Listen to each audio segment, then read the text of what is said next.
Entrepreneurs, créatifs, marketeurs, ils se sont déplacés en nombre à cette réunion organisée à l'Hôtel de Ville de Paris à l'initiative du forum Bonjour Brand pour échanger, s'informer ou tout simplement faire connaissance. Car si côté français le marché chinois continue de faire rêver, les marques chinoises, elles, ont compris l'intérêt que pouvait représenter le partenariat avec des designers français dans leur quête de qualité. Dans un futur très proche, ils veulent aussi devenir des marques, mais pas seulement un distributeur de produits. Deuxième chose, et c'est les designers. Le design, c'est quelque chose qui injecte de l'émotion, de la chaleur dans un produit froid. Donc en Chine, on est le champion des fabrications de produits, mais ils sont un peu froids. Donc je pense qu'une chose est liée à l'autre. Et donc je pense que la France a tout un gagné dans ce passage de volume à la qualité pour la Chine. Et pour cela, elle doit répondre à une nouvelle demande de la part des consommateurs chinois, plus matures et exigeants, avec le développement foudroyant de l'économie chinoise.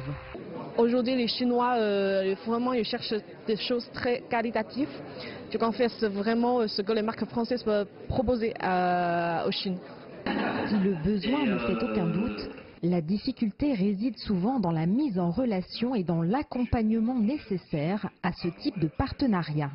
Nous, à la mairie de Paris, nous recevons fréquemment en fait, des délégations organisées par différentes villes chinoises et pour lesquelles en fait, on organise des visites de lieux un peu stratégiques en matière de design à Paris. Alors moi, je pense que l'accompagnement, c'est absolument essentiel, surtout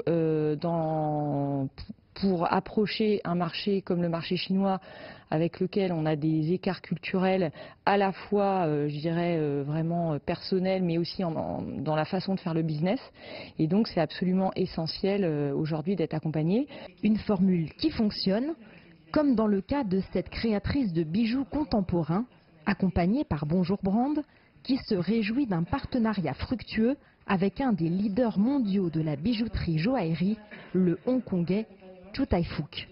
On a vraiment trouvé des ponts entre nos deux cultures, on a vraiment appris l'un de l'autre, on a été très bien reçus, on a été vraiment intégrés à la culture chinoise et c'était une très belle découverte et du coup un cadre de travail qui était formidable. Car si les barrières culturelles et linguistiques peuvent sembler infranchissables, les émotions qui rapprochent les hommes peuvent aider à les dépasser, comme l'explique ce professionnel du conseil installé en Chine depuis 30 ans.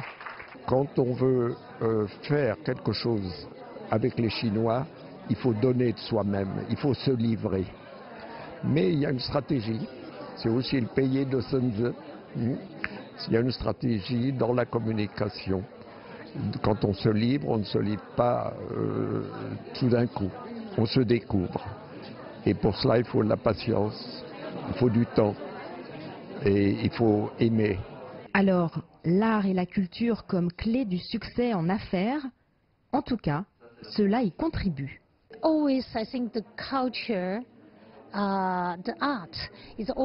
Je pense que la culture et l'art permettent toujours de connecter le monde entier, différentes nationalités, différentes personnes, parce que l'art et la culture aident les personnes à vivre mieux et à se connecter au monde. Attractif mais inquiétant pour les entreprises françaises, le marché chinois est aujourd'hui en pleine mutation.